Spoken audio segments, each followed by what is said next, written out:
اعوذ باللہ من الشیطان الرجیم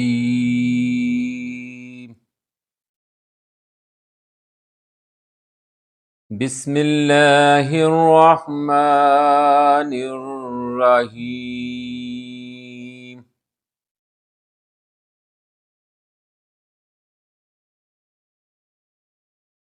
الصلاة والسلام علی خاتم النبیین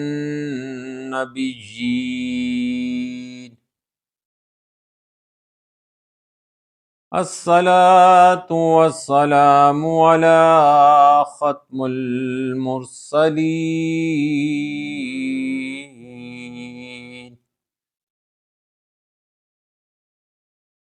الصلاة والسلام علی رحمة للعالمین.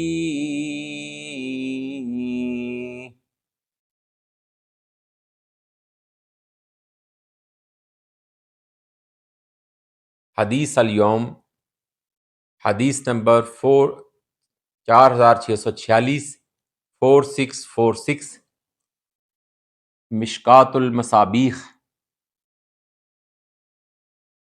وعن ابی امامہ قال رسول اللہ صلی اللہ علیہ وسلم ان اول الناس باللہ من بدأ السلام. رواہ احمد و ترمذی و ابو داؤد. یعنی کہ اس حدیث مبارک کو امام احمد اور ترمذی اور ابو داؤد نے روایت کیا ہے. حضرت ابو امامہ رضی اللہ تعالی عنہ بیان کرتے ہیں کہ رسول اللہ صلی اللہ علیہ وآلہ وسلم نے فرمایا سلام میں پہل کرنے والا، سبقت لے جانے والا شخص اللہ کا سب سے زیادہ قریبی ہے، یعنی کہ اللہ کے سب سے زیادہ قریب ہے. سبحان اللہ و بحمدہ سبحان اللہ العظیم.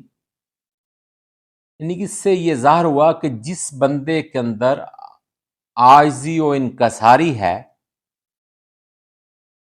جو اللہ تعالی اور اس کے رسول کے احکامات پر عمل کرتا ہے، عمل پیرا ہے، وہ دوسرے کے اوپر، اپنے مسلمان بھائی کے اوپر سلامتی بھیجنے میں پہل کرتا ہے. تو وہ اس لیے بھی ہے کہ اس کے اندر کوئی خماری نہیں ہے، اور جس کے اندر خماری ہوتی ہے یا رعونت یا تفاخر اور تکبر ہوتا ہے، وہ سلام میں پہل نہیں کرتا. وہ یہ چاہتا ہے کہ کوئی دوسرا مجھ کو سلام کرے، پھر اس کے بعد بھی وہ اپنی مرضی سے جواب دیتا ہے. اللہ تعالیٰ ہم کو دین پر چلا